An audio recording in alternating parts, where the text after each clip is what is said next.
ಸಂಪುಟದಲ್ಲಿ one nation one election ಮಸೂದೆನ ಅವರು ಈಗಾಗಲೇ ಸಂಪುಟದ ಒಪ್ಪಿಗೆ ಪಡೆದು ಮುಂದೆ ಲೋಕಸಭೆ ಮತ್ತು ರಾಜ್ಯಸಭೆ ಮತ್ತು ರಾಷ್ಟ್ರದಲ್ಲಿರ್ತಕ್ಕಂಥ ಮೆಜಾರಿಟಿ ಸ್ಟೇಟ್ಗಳಲ್ಲಿ ಅದು ಮಂಜೂರಾತಿ ಆದಾಗ ಮಾತ್ರ ಜಾರಿ ಮಾಡಲಿಕ್ಕೆ ಸಾಧ್ಯ. ಈ ಹಿನ್ನೆಲೆಯಲ್ಲಿ ಈಗಾಗಲೇ ಲೋಕಸಭೆಯಲ್ಲಿ ಸುಮಾರು 60 ಸದಸ್ಯರ ಕೊರತೆ ಇದೆ ಅವರಿಗೆ.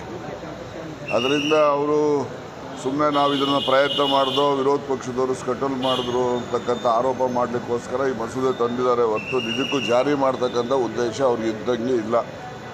ಆದರೆ ಜಾರಿ ಮಾಡೋದರಿಂದ ಅನುಕೂಲ ಅನಾನುಕೂಲಗಳು ಎರಡೂ ಇರ್ತವೆ. ಈ ಮುಂದೆ ಕೆಲವೊಮ್ಮೆ ಕೆಲವು ರಾಜ್ಯಗಳಲ್ಲಿ ಕೊಯ್ಲೇಷನ್ ಗೌರ್ಮೆಂಟ್ಗಳು ಬರ್ತವೆ. ಅಲ್ಲಿ ಅವರ ಒಂದು ವ್ಯತ್ಯಾಸದಲ್ಲಿ ಏನಾದರೂ ಸರ್ಕಾರಗಳು ಬಿದ್ದೋದಾಗ ಚುನಾವಣೆಗಳಿಗೆ ಹೋದಾಗ ಮತ್ತು ಹೇಗೆ one nation one election continue ಮಾಡೋಕ್ಕಾಗ್ತದೆ. ಹೀಗೆಲ್ಲ ಕೆಲವು ತಾಂತ್ರಿಕವಾಗಿ ಮತ್ತು ಪ್ರಾಕ್ಟಿಕಲ್ ಡಿಫಿಕಲ್ಟೀಸ್ ಇರ್ತವೆ.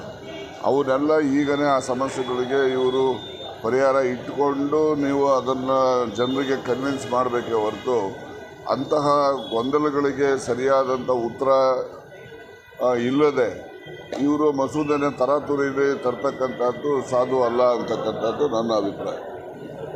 ವಿಚಾರ ಮತ್ತು ಪಂಚಮಸಾಲಿ ವಿಚಾರದಲ್ಲಿ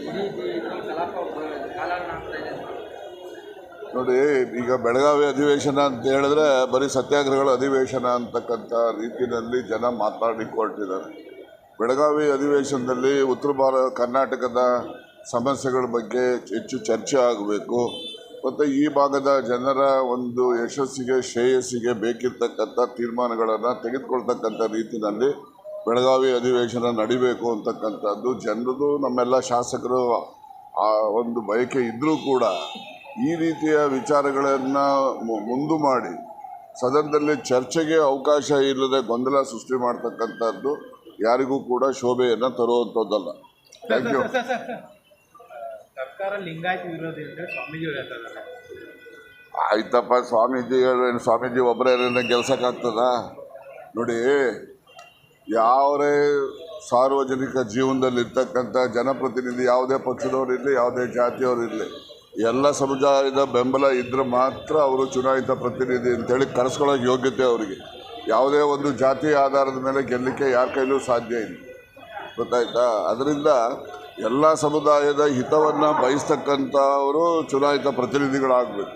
ಅವರು ನಾಳೆ ಪ್ರತಿನಿಧಿ ಆಗಬೇಕಾದ್ರೂ ಕೂಡ ಎಲ್ಲ ಸಮುದಾಯದ ಬೆಂಬಲ ಇದ್ದರೂ ಮಾತ್ರ ಸಾಧ್ಯ ಆಗ್ತದೆ. ಯಾವುದೋ ಒಂದು ಸಮುದಾಯ ಇರ್ಬೋದು, ಹೆಚ್ಚು ಸಂಖ್ಯೆಯಲ್ಲಿ ಇರ್ಬೋದು, ಅಂದರೆ ಬಹುಸಂಖ್ಯಾತರೇ ಅಧಿಕಾರಕ್ಕೆ ಬರ್ತಾರೆ ಅಂತಕ್ಕಂಥದ್ದು ಸುಳ್ಳು. ಶೋಷಿತ ಸಮುದಾಯಗಳ ಮಹಾ ಒಕ್ಕೂಟ ಸಿಎಂಗೆ ಒಂದು ಮನವಿ ಸಲ್ಲಿಸಿದೆ. ನೆನ್ನೆನೂ ಕೂಡ ಹೇಳಿದೆ, ಜಾತಿ ಗಣತಿ ವರದಿ ಮೊದಲು ಜಾರಿ ಮಾಡಿ ಆ ಬಳಿಕ ಒಂದು ಪಂಚಮಸಾಲಿ ಬಗ್ಗೆ ತೀರ್ಮಾನ ಮಾಡಿ. ನೋಡಿ, ಇದು ಭಾಳ ಕ್ಲಿಷ್ಟಕರವಾಗಿರ್ತಕ್ಕಂಥ ವಿಚಾರ ಇದೆ.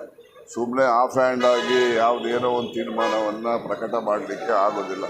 ಇದು ಹೆಚ್ಚು ಅಧ್ಯಯನವೂ ಬೇಕು ಮತ್ತು ಯಾವುದೇ ತೀರ್ಮಾನ ಮಾಡಿದ್ರೆ ಮುಂದೆ ಆಗ್ತಕ್ಕಂಥ ಸತ್ಪರಿಣಾಮಗಳ ಬಗ್ಗೆನೂ ಚರ್ಚೆ ಮಾಡಬೇಕು, ದುಷ್ಪರಿಣಾಮಗಳ ಬಗ್ಗೆನೂ ಚರ್ಚೆ ಮಾಡಿ ಅಂತಿಮ ನಿರ್ಣಯ ಮಾಡ್ತಕ್ಕಂಥದ್ದು ಸಾಧು. ಒಂದು ತೀರ್ಮಾನ ಮಾಡಿದ್ಮೇಲೆ ಮತ್ತೆ ಅದು ವಾಪಸ್ ತಗೊಳ್ಳೋಕ್ಕಾಗೋದಿಲ್ಲ. ಆ ತೀರ್ಮಾನದಿಂದ ಏನೆಲ್ಲ ದುಷ್ಪರಿಣಾಮಗಳಾಗ್ತವೆ ಅದನ್ನು ನಾವು ಸರಿಪಡಿಸ್ಕೊಳ್ಳೋದು ಯಾವ ರೀತಿ ಅಂತಕ್ಕ ಚಿಂತನೆ ಮಾಡಿ ಮಾಡಬೇಕಾಗ್ತದೆ. ಅದಕ್ಕೆ ಒಂದು ಸಂಪೂರ್ಣವಾದಂಥ ಅಧ್ಯಯನ ಆಗಬೇಕು. Thank you.